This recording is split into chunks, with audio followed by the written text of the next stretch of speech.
If you or someone you know has struggled with a miscarriage or multiple miscarriages, this episode is for you.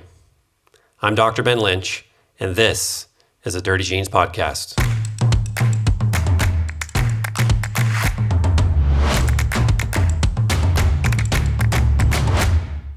Miscarriages are common.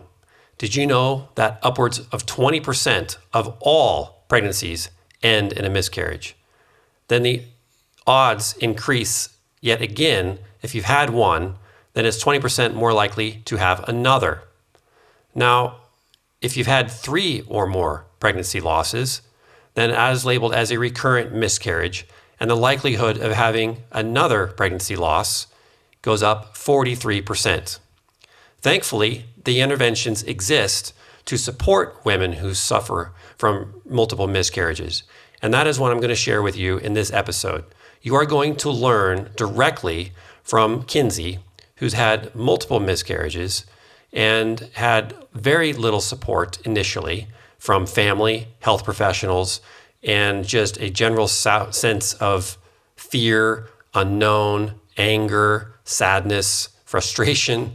You name it, the emotions were there. I'm sure you can relate. Now, what you're going to learn in this episode took years of experience, years of pain, but now what's happening is Kinsey is a mother of a beautiful baby boy. And we want to share with you her experience, her story, so hopefully you can hold in your own arms a beautiful, healthy baby boy or baby girl and extend and have a healthy family. Now, this content is, it's sensitive material. So if you don't think you can handle this type of information because we get pretty blunt and to the point, then I just caution you, maybe you shouldn't be listening to this while driving, or you shouldn't be listening to it while you're at work. You should be listening to this in a healthy, calm, relaxed environment that you can just sit and relax and take the information in. And the good thing is you don't want to take a lot of notes, but we know that you're busy and you got a lot of stuff on your plate. So we've taken notes for you. Well, Kinsey has taken notes for you.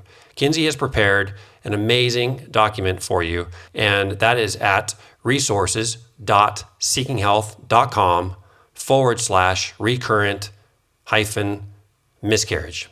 Enjoy this episode. Close your eyes for us, Kinsey, and try to put yourself right back, relive that situation. For the first time, Milo holding him.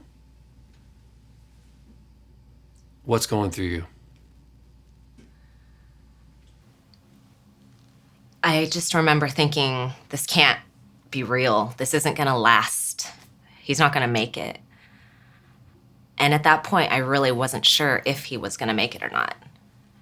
And it wasn't until really months later that I was able to accept I have a living baby, finally, after 4 losses and after being told that I'd never be able to carry a pregnancy. It was really hard for me to accept that this is real. There's multiple things going on with that term, accept. So what is it? What was it? I think definitely there was fear there because of my history of recurrent pregnancy loss and because I had lost previously in a virtually identical pregnancy. Mm-hmm. I'd lost my baby in the late 2nd trimester. And Milo was born 3 months premature.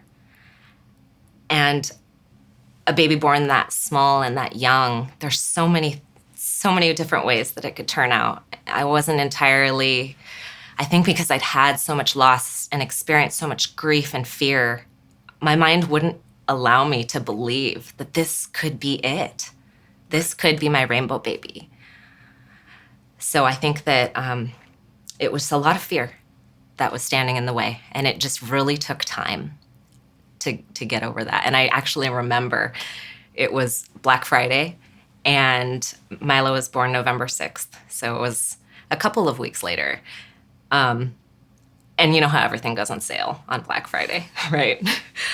And I saw all these sales going on for baby stuff. And I thought, I don't know a single baby item. I was so afraid during my whole pregnancy it wouldn't work out again. Oh, wow. I didn't buy a single item. Interesting. So Black Friday rolls around, and I thought, well, I don't know what it was about Black Friday. It just hit me like, I have a baby, and I better get shopping. So I ended up buying virtually everything I needed in that weekend for him. But yeah, I mean, that just apprehension of accepting that this is my reality now, it was strong. And it's amazing how much loss in your past can affect you in that way.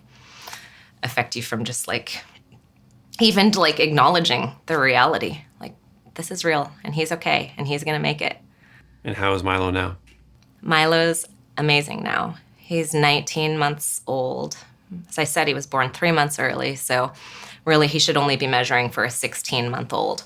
But he's wearing 3T clothing, so he's in like the 90-something percentile for other 19-month-olds. Wow. It's incredible. Height and weight. Height and weight and head circumference. And he's meeting his goals? He's meeting his goals. He's meeting his milestones. He may be slightly delayed in language, but we're not worried about it. Yeah. He's just... My kids were. Yeah, and a lot of them are. Yeah. I don't think it's fair to necessarily like compare your kid to these milestones and say they're delayed if they aren't exactly meeting them. Right. Because everybody's so different. Yeah, agreed. So it wasn't until Black Friday where you're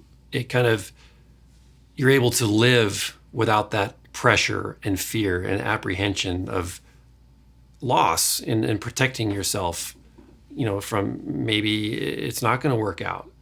And was that the first time that you ever shopped for baby stuff in your life? No, I had purchased some baby items in my previous pregnancy that I lost at 25 weeks, which is late in the second trimester. And it was so painful after going through that loss and having those items, looking at them. And I'm just glad I didn't set up my nursery because, I'm in the community now of people who've been through this. And a lot of women, they have their whole nursery set up. And to come home empty-handed to an empty nursery, I can't even imagine. Yeah. But it was very difficult to even look at those couple outfits that I had gotten for Junior, is what we named him. Mm-hmm. And I did hold on. I got rid of them. I got rid of all the baby books. I got rid of everything after that loss because it was too painful. It was just too painful. So take us back. So we jumped into the conclusion here because, I want folks to know that there is a happy, I don't want to say a happy ending. I would say a happy beginning. Yes. With Milo. Before you even got pregnant and had your first loss, you were struggling with your own health physically, emotionally, I would assume mentally as well. A bit of a train wreck. In the beginning, from what I read from your history. Yeah. So if you could improve all those things, it goes to show what journey you've been on and how much strength that you had to keep going. Well, it's ironic because I considered myself a healthy person my whole life, and all of my family always said, "Oh, you're so healthy." And I adopted a vegetarian diet at a very young age when I was 8 years old. And it was based on just care for animals. Mm-hmm. And I'll fast forward to in my early 20s, started feeling tired, not great, went to the doctor, my thyroid's low. They wanted me on thyroid medication. I didn't want to take medication. So a couple of years later, I was graduating from getting my undergrad degree, and I lost a significant amount of hair from the top of my head. Like, I had a huge bald spot, and I was diagnosed with alopecia areata. And that was really mortifying. And how old were you? I was 28 at this point. And I just remember like staying home and not wanting to go out and see anybody because I was so embarrassed. I always had a hat on, a scarf on, but I still hadn't made a connection with what could potentially be triggering that. I knew it was an autoimmune disease, but I didn't quite understand. But it was a couple years later that my dad passed away, and the stress from that. And I also decided I was a massage therapist at the time, open up a massage clinic. And I think it was just all of the amount of stress combined. I started having flares in different joints, and I wasn't sure what was happening. And at some points, I was crippled to the point of being in a wheelchair or on crutches because I couldn't get around. I ended up going to a rheumatologist, and they said, "Oh, you're too young to be diagnosed with rheumatoid arthritis." I knew I had rheumatoid arthritis. I just had a feeling in my heart from the research I'd done. But I got them to run the test, and in fact, it came back extremely positive. And they said, "We're so sorry we doubted you. You have the worst case of RA we've ever seen in someone your age. So you need to be on methotrexate and, all of these drugs for the rest of your life. You might need a liver transplant by the time you're in your 50s," is what one rheumatologist told me. And at the time, I was working at the health food co-op, really kind of in my granola phase of life. So I wasn't really down with taking medications. So by luck, I saw a naturopathic doctor, Pat Elliott, in town here, and she turned me on to the paleo diet. And she's like, "You need to start eating meat and quit eating grains and beans." And I thought, "You're crazy, lady. I'm never going to start eating meat." It'd been almost 25 years. But then I read Rob Wolf's book, The Paleo Solution, and it made a lot of sense. I had a science background at that time. I got my bachelor of science in biopsychology and chemistry, so I had a good scientific background. So when I was hearing and learning about some of these concepts about how the intestine lining can be affected by certain compounds in foods, it just resonated as true to me. And I thought, well, I'm going to try this. I'm going to try it for 1 week, and that's it. So I did. I gave up vegetarianism. I went on a paleo diet. Of course, it was very modified because I wasn't just chowing down steaks or anything, But within a day or two, my symptoms started to subside. It was obvious to me that I was feeling better. So that 1 week commitment turned into, it's been about a decade now since I've changed my diet. And I tracked my blood labs the whole time. So it's been really cool being able to just watch my markers of autoimmunity go down as I've made these dietary changes. And so for a long time, that motivated me to go back to school and get my Master of Science in Human Nutrition. End up writing my master's thesis on the connection between autoimmune disease and intestinal hyperpermeability, or leaky gut syndrome. And at that point, I was so gung-ho, like, paleo diet is everything and diet is everything. And I really did believe that. So when I still continued to eat clean, but was having infertility issues, it was a huge kind of slap in the face that changing your diet isn't the end-all solution necessarily for everything. I mean, what was your thought when you found out that infertility was an issue? I mean, what was the emotion behind that? Oh, this is just another hurdle I need to go through? What was it? I think it's mostly confusion in the beginning. And it was I didn't realize it. It took about a year of trying to get pregnant before I thought, something's not right. So I didn't really realize it overnight because, it's hard. It's hard to get pregnant. Actually, when you start trying, right. There's only a 20% chance or something that you're actually going to be successful anyway. So I thought, oh, maybe I'm just not hitting the right window. But about a year after trying, I thought I just knew something wasn't right. And so I started acupuncture and Chinese herbs and temp charting, which can be really effective for some people. But, none of that really was working out for me. So we started looking at my partner, my husband now, and we discovered that he had what they call teratozoospermia, which is mutated sperm. And it was discovered later that he had a varicocele, which is like an enlarged vein in your testicle that can heat up the surrounding area so much that it actually kills sperm, because sperm are very temperature sensitive. So we talked to the specialists, the urologists, and everybody agreed, this is large enough that it would probably benefit from a surgical repair. So he ended up getting that repair done, which is pretty common surgery. And lo and behold, his sperm counts came back after that normal. So that was playing a role in our infertility.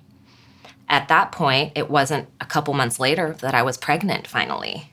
But unfortunately, that ended in a miscarriage in the first trimester. And in fact, I went on to have 3 pregnancies after that all ended in the first trimester, 12 weeks, 8 weeks. And over what period of time? This was about 2 years, I guess. Okay. And unfortunately, in order for the medical system to recognize a woman and to be diagnosed with recurrent pregnancy loss, you have to have 3 miscarriages in a row. There's some talk about changing that number to 2. But by the time a woman has had 3 miscarriages, years can go by. Think of all that time you've lost. Yes.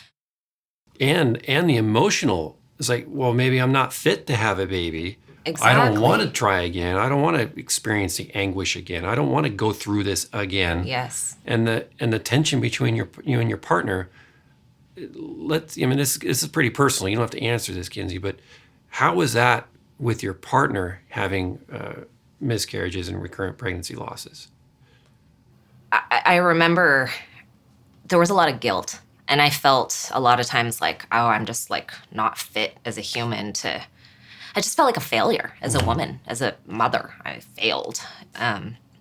And I actually remember he went through that himself, though, when we found out that he was having low sperm counts. I remember him saying, I understand if you want to be with somebody else and you don't want to be with me because I can't give you kids. And I think that that's really common to have that weigh so heavy on your heart and to feel so guilty, like this is my fault, or this is his fault.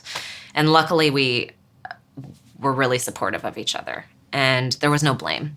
But you can't help but feel guilty and like a failure. Yeah, your own self-antagonizing. Right. Especially if you don't have a diagnosis and you don't have a name. Like, it helps so much to have a name and to be able to give it a name, like why this is happening. Right.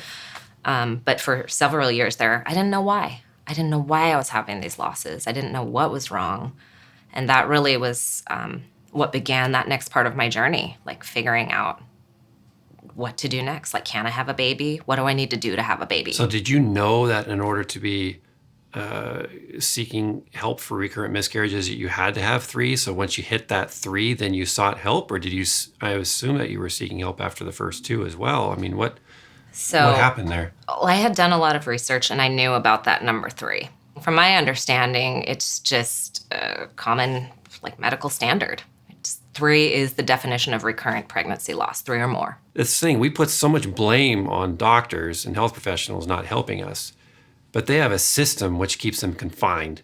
Yeah. We blame teachers not teaching our kids things in school, but the teachers are confined to a structure in a protocol. Mm-hmm. So we have to back up sometimes. Instead of putting blame on the individual, we have to step back and look at the whole institution. It's a bit ridiculous and a bit much. And hopefully they do reduce that number to 2. After the 3rd, okay, you've done all this research and you are, at this point, you already have your master's in nutrition, right? Yes. Okay. And so you are quite knowledgeable, you know how to research. Yes. Share with folks, what were you using to research? A lot of it was just kind of poking around the internet and seeing and really joining forums. Like, Facebook's been incredible for my journey. They have a lot of groups for recurrent pregnancy loss and recurrent miscarriage that you can join and hear from thousands of women that have similar experiences. No health professional wants you to have their patient come in and say, oh, I was on Google and I found this. Mm-hmm. Can you do this for me? And there's all sorts of memes out on the internet about, patients coming in and they're consulting with Dr. Google. How dare they know more than me? Were you up against that? Yeah, absolutely. I tried to play it cool because you don't want to anger your practitioners. But yeah, it's hard having a medical background and walking into the doctor because a lot of time there's seems to be 2 types of doctors. Some of them just shut you down I don't even want to hear it. In which case, a lot of times I don't even tell people about my medical background. I want a non-biased, how would you say it? But other times other practitioners who are more open to having that conversation, it was really helpful. Some of the practitioners I saw gave me just invaluable information along my journey. So, but yeah, there was a lot of resistance just because I'm the type of personality that I am. And, oh, well, what about this? And I want to run this test. Well, we don't think you need to run that test. And especially later on after I had my 2nd trimester loss, that's at the point where I was like, I want this test and that test. And I came up against a lot of resistance from the MFM, maternal fetal medicine doctors that I was working with. And why is that? So my second pregnancy, Junior, I told you that I lost in the second trimester. That pregnancy and Milo's pregnancy, who's my son, living son now, they were virtually identical pregnancies, down to literally the same due date. I had a subchorionic hematoma and SCH, which is a large bleed in both of those pregnancies that developed at week 12. And for that first pregnancy, I was told at first, this isn't going to work out. You're going to lose this pregnancy. So go home and wait to have a miscarriage. Okay, well, every time I keep going back every 2 weeks to check, oh, it's still going. There's still a heartbeat. There's still a baby. The baby's growing. There's still a huge bleed. So, without getting into too many of the nitty-gritty details, what happened was around week 25, I developed an infection in my uterus, and I was very sick. And I went to UW where I was, and they said, the baby's dying. The baby's infected. You're infected. You're going to lose this baby. And I did within the next 24 hours. And I delivered him, and I got to hold him. But when I delivered the placenta, I said, hey, give that to me. And I'm so glad that I did. I asked the delivery doctor, I want to see that placenta. Give me that placenta. They thought it was a little weird, but they gave me the placenta, and I'm looking at it, and there's clots all over it. I can see them with my eyes. And I know in that second, I have a clotting disorder. But it was that obvious. It was so obvious to me. So I said, I want that sent to pathology. And they're just giving me a really hard time about it. Whatever. Okay. So they send my placenta to pathology, and the results come back with multiple infarcts on the maternal side. So that confirmed, yes, I had blood clots, and they were on the maternal side, not the placental side. So just clarify it, because that's an important point. So just clarify it again. So exactly what that means. Well, the placenta is what nourishes your baby, and it connects to your uterus. And so if your placenta and here's your uterus, if there's a bunch of clots in between the placenta and the uterus, blood can't and nutrients can't make it from the uterus to the placenta to feed the baby. It's like a boulder in the way, blocking life force.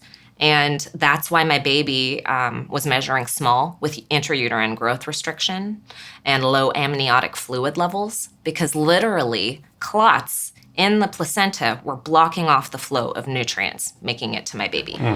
So after this, I thought, okay. So I asked my MFM, hey, test me for the blood clotting disorders, like all the blood clotting disorders. Well, we already tested you for factor V and factor II, which are the two most commonly accepted blood clotting disorders, and I was negative for both of those. So if I didn't have factor V, Leiden factor V, or factor II, I didn't have a blood clotting disorder, according to them, which was so frustrating because I knew in my heart I did. Okay, so what did you do next? Well, it was really traumatizing being in the hospital. Like I said, I just delivered my baby at 25 weeks. I'm holding his little body. And I'm holding him, and the doctor walks in, and she says, you're never going to be able to carry a pregnancy. If you want to try to get pregnant, which we don't recommend, you need to find a surrogate, and you need to do IVF. You should never try to get pregnant on your own again. And it was just so tasteless. God. In that moment, like I'm literally holding my baby. Not an hour has passed since I delivered him. And here I have this doctor telling me that I'm never going to have another baby. Wow. It was horrible. Yeah, I'm getting pissed just sitting I here. know, I'm sorry. I'm like tearing up, but something happened right after that. And it was in Seattle. I was at UW. A big rainbow flashed across the sky. Oh. Right in that moment after she left, when I was just saying, like, it's never going to happen. This is never going to happen for me. A rainbow right outside of the window flashed across the sky. And in that moment, I just knew. I'm like, this is a sign. I have to keep the faith. I have to keep trying. Honestly, I don't know if that rainbow wouldn't have showed up. I don't know if I would have kept going. I don't know if I would have had the strength or the will to keep looking for answers. And I'm so glad that I did. After you saw that rainbow, you got determined to keep going. Yes. Which is awesome. So Thank you being in Seattle where there's rain and sometimes sun to generate a rainbow. I can't tell you how many practitioners I had to see, how many MFMs, maternal fetal medicine doctors I interviewed, hematologists, reproductive endocrinologists, fertility specialists. I mean, it's into the double digits easily before I found somebody that took me seriously. So what did you do after that? Well, being research-minded and having my science background, I went a little compulsive on researching. And I just spent days and nights researching and looking for an answer. I had to know why I lost my baby. These doctors weren't going to give me my answer, so I was just going to figure it out. Right. I actually stumbled onto an article that you wrote. And that article is why I'm sitting here today. It's why I have Milo in my life, my rainbow baby. And it absolutely changed my life. So you shared common genetic conditions that aren't factor 5 or factor 2 that can be related to recurrent pregnancy loss. So you had recommended for the father to run MTHFR, factor 5, Leiden, factor 2, ApoE2, PI1, plasminogen activator inhibitor, and ACE, angiotensin converting enzyme, and that's for the father. And for the mother, you recommended MMA, which is methylmalonic acid, S-adenylyl homocysteine, homocysteine, MTHFR, factor 5, factor 2, ApoE2, plasminogen activator inhibitor, PI, and angiotensin converting enzyme. So I ended up... For his and her. Yes. That's an important point. Yes, for both. Yes, a very important point. Because what happens when two people of different genetic makeups conceive a child? They are inheriting two different genetic makeups of potential varying phenotypes and genotypes. Yeah. So it's important that you test both. Yes. And so many people only test the woman. That's right. It's so common. I'm telling you, it's too common. And I was at fault for this. You know, someone would come to me, you know, back in the day when I did consults. Oh, I've just got MTHFR. I'm heterozygous for 677. I just have one copy. I hear that's not that significant, but I keep losing my baby. I should have had the foresight to say, have you tested your partner? Because what your partner has could be contributing. Now your baby could actually be potentially homozygous. That's right. 677. That's right. Whereas, yes, you could have one allele of MTHFR 677. It might reduce your methylfolate, you know, production by, you know, 20, 30%. But the partner could be contributing the other, so now the baby's homozygous. Yeah, and it's a huge problem that most practitioners don't see. Go ahead and share with folks where you are today, where you're working a bit, and also where that article will be for them. Yeah, so I got that list. What was really interesting is I knew you, I knew of you, I knew of Seeking Health. I did not know the two were connected. So I figured it out that night that I stumbled across that article of yours. And I pulled an all-nighter. I know it's not healthy for my genes, but I was so into it, just like looking for more information about what is PI, what is plasminogen activator inhibitor. Went down the rabbit hole, got on Seeking Health and figured out the connection, read every blog that like you've written and that Seeking Health had written. And what was interesting was I woke up the next morning, slept in, and there was a message in my LinkedIn inbox from Adam at Seeking Health. And I thought it was a bot. I thought, oh, weird. Like they saw me looking at their... Me. No, I thought that. I thought, oh, they saw me looking at their website all night. Like that's really creepy. But it wasn't. It was the CEO who was reaching out to me saying, hey, we're looking for somebody that does functional medicine and that writes. And I'm a writer and I have my credentials in functional medicine. And I'm like, well, that's me. So I ended up writing for Seeking Health, starting to write for you shortly thereafter, which was so interesting. And now, today, I'm the editor-in-chief of Seeking Health. Yeah. So really, that night of research led to so much. It changed my life in so many different ways. I'm very, very thankful that you published that information. Literally nobody, and maybe it's different now because this was some years ago, but literally at the time, you were the only person talking about these genetic factors that none of these doctors had ever mentioned to me. Right. And of course, when I returned to the doctor with this list, like, hey, I want to be tested for plasminogen activator inhibitor and angiotensin converting, no. They're not, they refused to test me, which I just thought, that's crazy. Right. Like, my insurance will pay for it. It's not an Especially with your issue history. there. Yeah, with my history, like, you saw the placenta. I saw it. There's something going on. Just refused. So thankfully, I have a very cool naturopath, and I walked in with a list of tests that I wanted to run, and she ran them for me. She's like, I don't know what these are. I'm like, that's okay. I just need to run them. And it came back that I did have, I'm heterozygous for MTHFR, C67, 7T, but I'm homozygous for the plasminogen activator inhibitor, 4G. And there are research studies out there connecting that to recurrent pregnancy loss. And I brought these studies to my doctor, and still, like, no, we're not gonna test you for that. It doesn't play a significant role.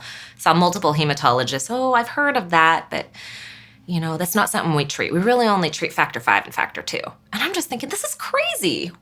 Why? That's amazing. Yeah, it really was. So, and I also wanted to share this list of tests that I ended up running.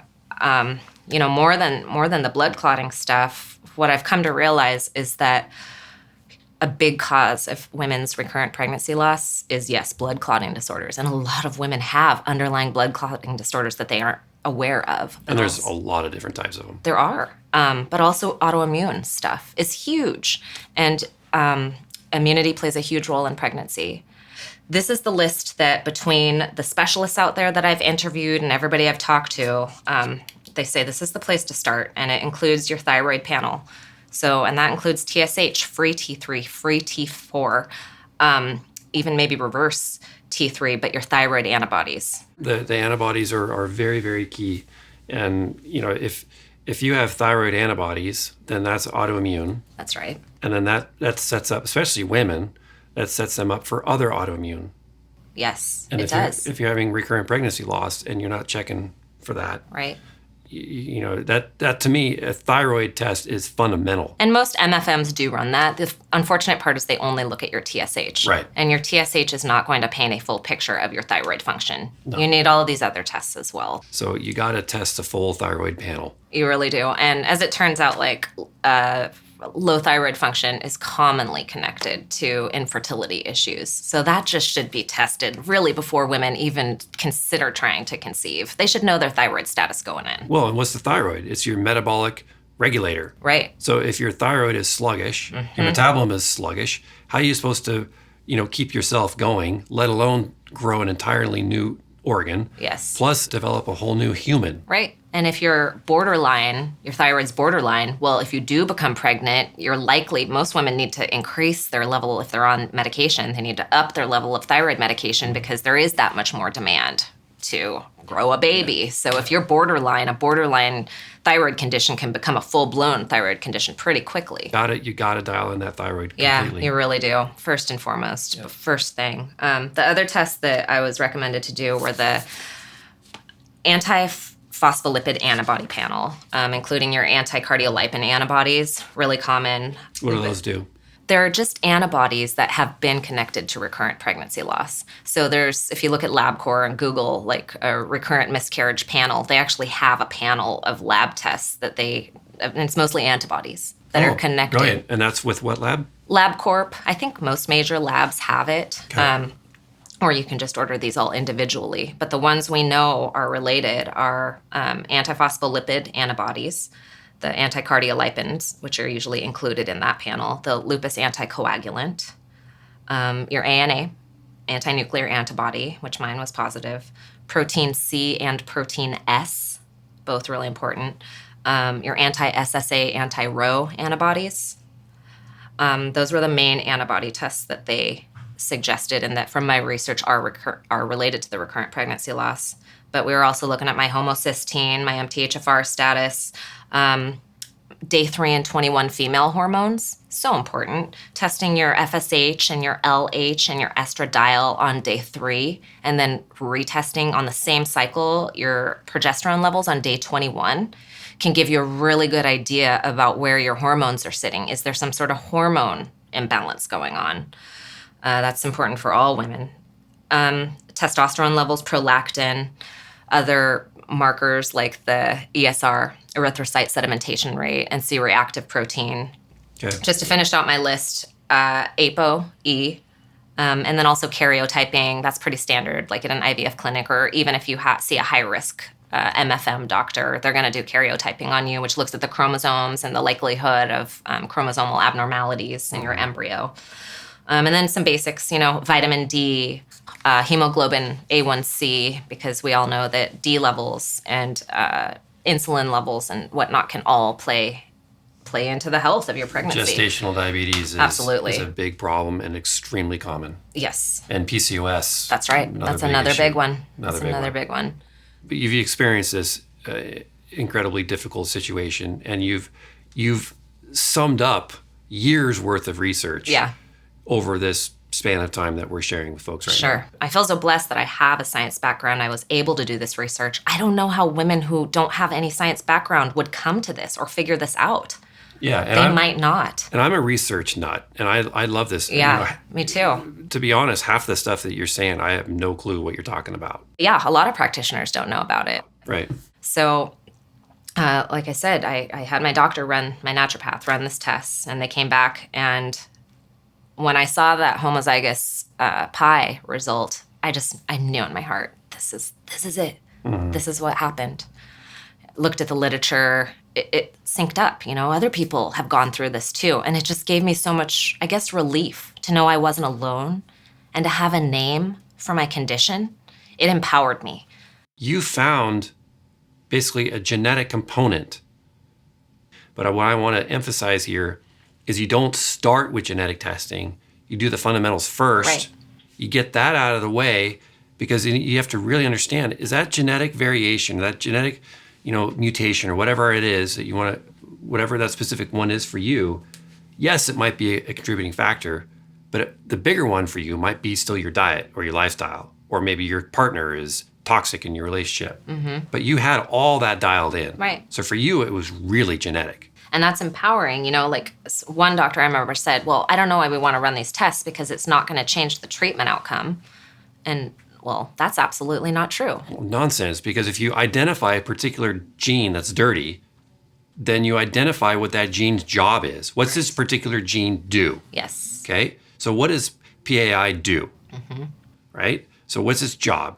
And then what's its job? If it's unable to do its job, then what intervention can you do to support that thing? Mm. So for PAI, what do you have to do? Well, it's a blood clotting disorder. It affects like the inhibition of plasminogen, and you really don't even need to understand the mechanics of it just to understand that, oh, my blood's more likely to be clotty. Right. And when you're pregnant, your blood naturally gets 5 to 10 times clottier naturally anyway, because of all the hormones. Like progesterone is blood clot risk. That's why they say when you take birth control, you have an increased risk for blood clots. It's because of those hormones in the pills. Mm-hmm. So when you're pregnant, naturally your hormones are sky high anyway, and that increases the clottiness, the thickness of your blood. So I wanted to take a blood thinner. And as it turns out, a lot of women out there take low-dose prophylactic, and this isn't like therapeutic, this is a prophylactic amount, like 40 milligrams of either Levinox or heparin. Heparin's a different dose. I took Levinox to just thin the blood a little bit, in conjunction with a baby aspirin, because each has a different mechanism of action. That Levinox is thinning the maternal side blood, but the baby aspirin actually acts on the platelets and can help reduce blood clots in the placenta. So I was recommended when I finally found an MFM doctor that believed me and had been practicing this for years. He recommends taking both of them simultaneously through the whole pregnancy, which is actually very scary and very controversial, because in both pregnancies, I had a large subchorionic hematoma, which is a large bleed. And it seems very counterintuitive to give blood thinners to a person that's actively bleeding. Mm-hmm. Like, I saw so many hematologists that said, that's crazy, don't do that. Yet there is a subset of practitioners out there who believe, well, actually subchorionic hematomas start from a clotting problem. And I asked this to the hematologist, and actually 2 of them came back with the same analogy. Well, I suppose that's possible because it's similar to a stroke, right? Like in your brain, if you have a clot and it blocks blood flow, that's a clotting problem. But eventually that clotting problem will bleed out. And the exact same thing essentially is happening with a subchorionic hematoma.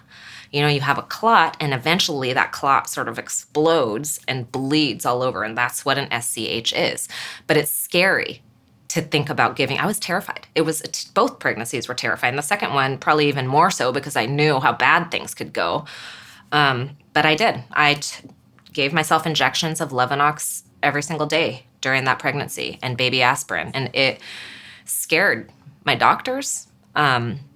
Luckily, after everything went bad with my previous MFM, I interviewed around and kept searching and finally found a wonderful maternal fetal medicine doctor who's from Europe. So he maybe has just a different perspective on things, but he was all on board with the Levinox and the baby aspirin. And he told me, you need to be on methylfolate. Are you on methylfolate? Yes, I'm taking methylfolate, but he's in the know. So thankfully, I was able to find somebody to work with. And his name's Dr. Daniel Gavrilla, and he's in the Seattle area. How did you find him?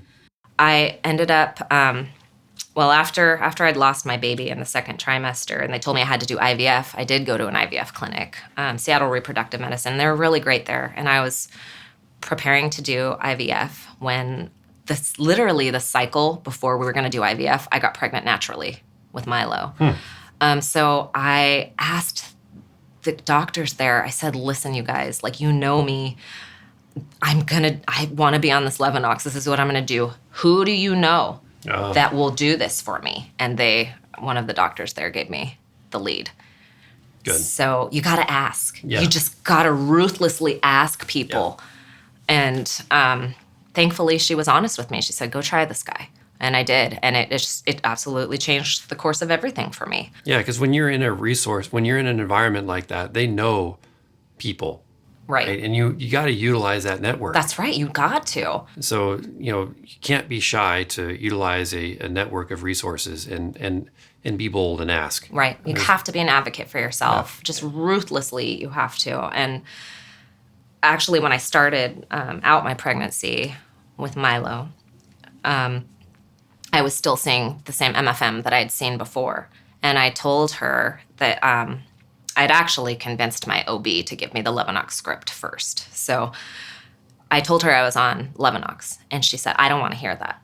Because she was the one that said, I don't want to test you for blood clotting disorders because you don't have factor 5 or factor 2. Mm-hmm. I said, okay, you don't want to hear that I'm on Levinox? Because I am. She's like, I don't think you should be. And so if you are, I don't want to hear about it. And I thought, wow, you're my doctor. I would think you would want to know that your patient's on blood thinners. Yeah. So it became very clear to me in that moment that I need to find a new doctor. And that's when I set on the journey to find a new MFM. Unfortunately, because I was already pregnant with this like super sketchy pregnancy. So it was kind of in the middle that all of this was happening. But I'm really lucky that I found Dr. Gavrilla. Yeah, and people need to take what you're saying to heart, because it is not easy to fire a health professional. No.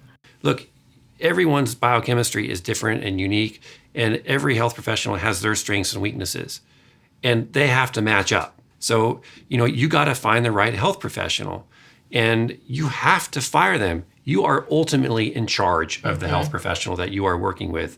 So you cannot say, oh, I don't like my health professional because they're not listening to me. Well, you need to stand up and say goodbye and then go find a new resource. And that's what you did. So kudos to you. So glad I did. Yeah, you're the one, Kinsey, who got this to happen with all your research. Right. So all I did was write a couple of articles and share it with people. And I'm glad I did, because you wouldn't be sitting here. But ultimately, you're the one who put the work in. And I keep reinforcing this point because I know a lot of people are fearful to doubt their health professional, because what they do, instead of doubting their health professional is wrong, they doubt themselves. That's right. And because they're the professional, right? Not you. Exactly. And they are the first one to tell you that. Well, and I decided to hit it from all angles. So knowing from my research that pregnancy loss, recurrent pregnancy loss, is often related to either a blood clotting disorder or an immune problem. There's a lot of studies out there talking about hydroxychloroquine, which has recently gained a lot of popularity. for improving pregnancy outcomes in women with lupus. And actually, Western medicine is on board with that. So I was able to get a prescription for Plaquenil, hydroxychloroquine, and I took Plaquenil to moderate my immune system. And I took the Levinox and the baby aspirin, along with an arsenal of different supplements throughout the entire pregnancy. Obviously, optimal prenatal that has methylfolate, and I took additional methylfolate per the recommendations of my MFM, took additional B12. Alpha lipoic acid. There's a lot of studies out there for subchorionic hematomas, and that researchers are looking at the effect of alpha lipoic acid for that. So I thought, what the heck? Let's try it. So I did that myself. A lot of my doctors were looking at me like, we don't know what these are. We don't know what these supplements are. Right. We don't know what... They don't study nutrition. No, they don't. Yeah, period. So I was kind of on my own. And that was really scary too. I don't know. I'm sort of N equals 1 right now.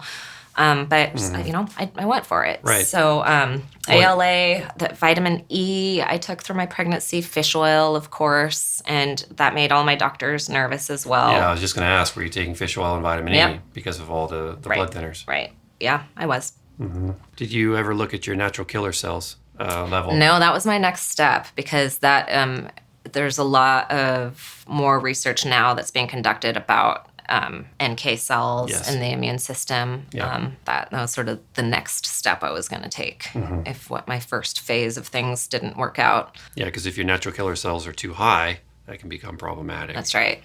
Yeah. That's right. And there is literature out there talking about recurrent loss and NK cells. Yeah. And some specialty clinics actually treating that out there. Okay, so you got all those supplements on board, you got the meds on board, you got the doctors on board. Yeah. Okay, and then, Milo happens, but it wasn't easy. No, it wasn't easy. It was a very sketchy, scary pregnancy where, I was on bed rest, and you can do all the things right, but at the end of the day, I was diagnosed, through this, I discovered I have a condition called adenomyosis. And adenomyosis, some people think is autoimmune in nature, but it's similar to endometriosis, only it affects the muscular wall of the uterus, and it makes your uterus really thick.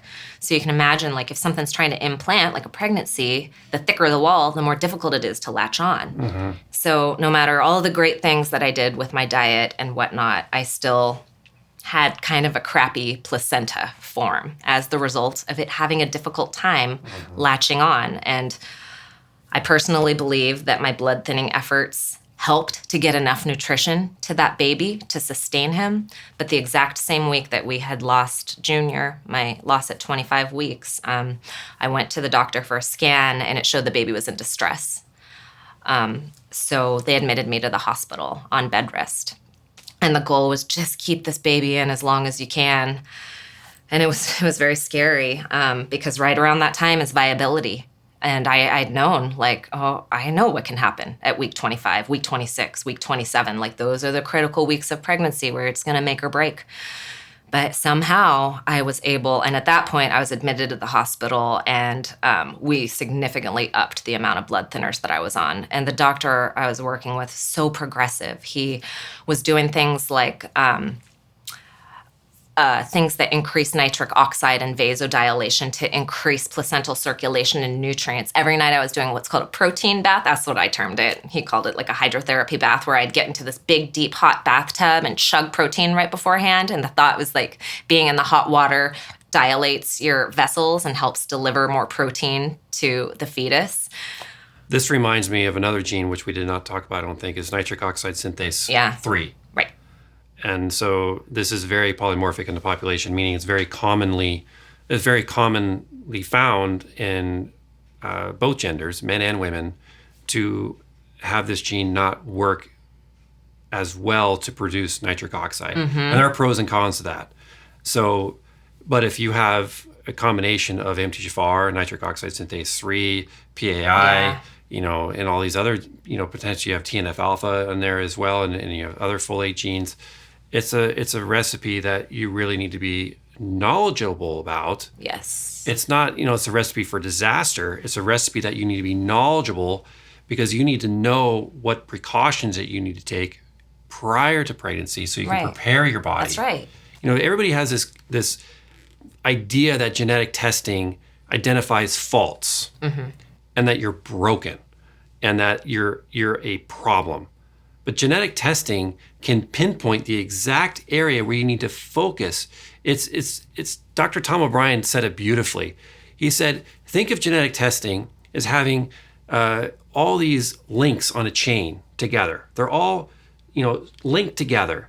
And genetic testing shows you where this one link can be slightly thinner, where you might need, maybe it's not as thick as the other ones. It's still holding the chain together, but you're not going to lay that one particular weaker chain link over a corner on a rock cliff or some other type of area. You're going to position that into more area where it gets a little more love and attention. And that's what genetic testing is. It just identifies where that link is for you so you can take more precautions. I'm lucky that the interventions we tried worked, or at least they worked to keep him in long enough. Yep. But my water broke at 26 weeks and 5 days, and he was delivered 3 months early, weighing 1 pound, 10 ounces. Wow. Smallest baby in the NICU. And that's, to circle back to the beginning, it's like that's why it was so scary to think that he was going to survive. Like, I was pretty sure, he's not going to make it. I mean, I didn't know. When I was talking with you on the phone at this point, before Milo was born, I could hear in your voice, though, that you were like, it's going to happen. It's sketchy right now, but you had still confidence in your voice. Yeah. I could hear it. I was determined. Yeah, but I was nervous for you, and I was hopeful that it would work out. And I you did all the right things that I knew of as well. You're supporting nitric oxide, you're working with progressive doctor, eating more blood thinners. I mean, you were doing all the right things that, in my book as well. Yeah. So, bed rest. Yeah, but sometimes you just, super thankful that it worked. I'm so thankful that it worked too. And I do attribute it to all the interventions that I took and this knowledge that I had, because literally these 2 pregnancies were exactly the same pregnancy. The subchorionic hematoma was the same size. It happened on the same week. All of the same, they found intrauterine growth restriction at the same week. Side by side, if you were to compare them, even the MFMs were like, this is eerie. What was your mindset at that point when you're told to bed rest and you everything was lining up to the past pregnancy loss? Well, I remember several nurses asked me, why are you so calm? Most women in your position are freaking out, crying. And I was extremely calm and mellow and laughing the whole time, because my mindset was, me freaking out or having any sort of stress isn't going to help the situation. It's not going to help my baby. I need to be strong for him. And so if ever there was a time that I focused my energy in the moment, it was during that time. And I just only let myself focus on the present moment.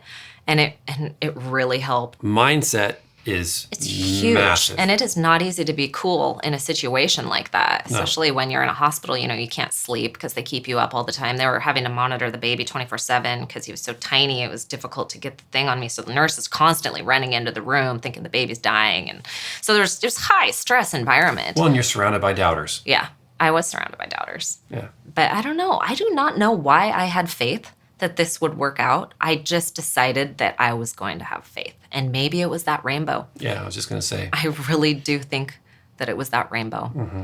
And Milo was born early, and he was the smallest baby in the NICU, and he lived 3 months there, and I lived there in the hospital with him. And I set up my desk, and I worked from the hospital room.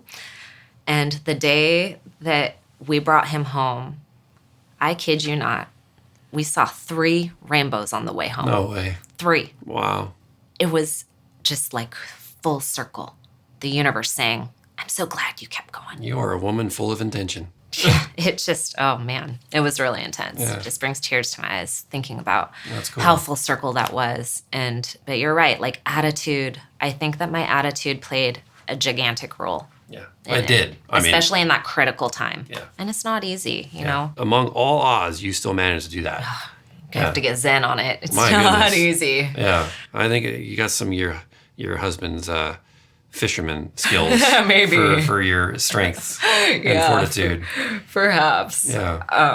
I'm just really thankful that we were able, that everything lined up the way that it did. And I mean, he was born early. And no, I didn't carry a pregnancy to full term, but I carried him long enough. Yeah. And he did have issues. He had stage 4 ROP, which is the retinopathy of prematurity, and it's the leading cause of blindness worldwide in infants. And he had a hydrocele and a hernia and a heart murmur and other issues. And that was all very scary, you know. But again, I went and started doing my research. And a lot of times we're going to have to be an advocate and find those answers ourselves.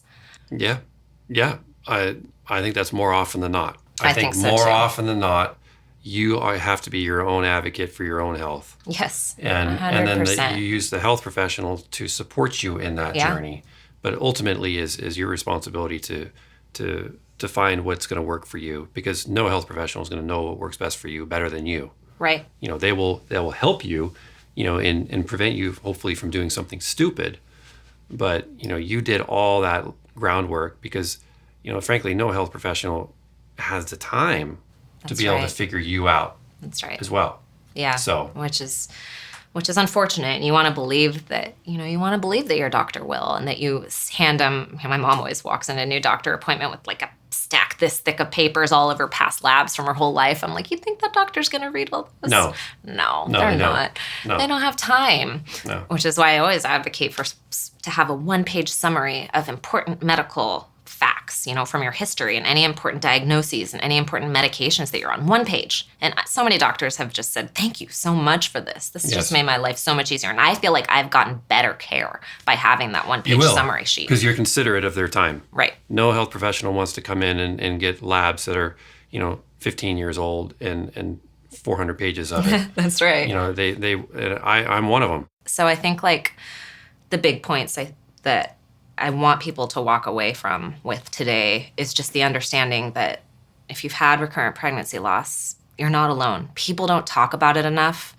Recurrent miscarriage is a silent epidemic.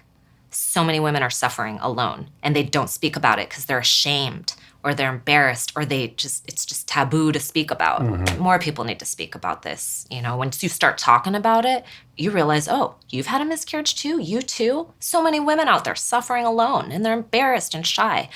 So, you know, number one is like, I'm so sorry for the losses, but don't give up. Have the faith. Keep looking for answers. Your answers are out there. And I fully believe if you have the intention and the will, you will find the answers. And you have to be an advocate for yourself. And if some doctor or person says no, then find somebody else to work with. Just keep seeking.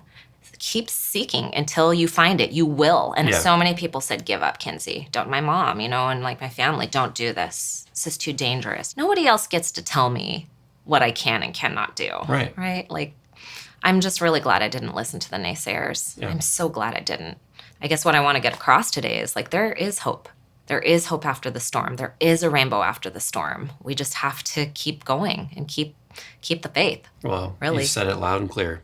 And I think you're going to change a lot of families' lives out there, a lot of women's lives, and future babies are going to be born because of it. So thank you. I really hope so. Yeah. Thank you so much, Ben, for the role that you've played in all of this. Yeah. I am so grateful to you. Yeah, well, pleasure. And I'm grateful that we connected and you joined the team at Seeking Health. And now sharing this very, very powerful story, which is at the heart of Seeking Health. That's absolutely right. Yeah, thank you. Thank you.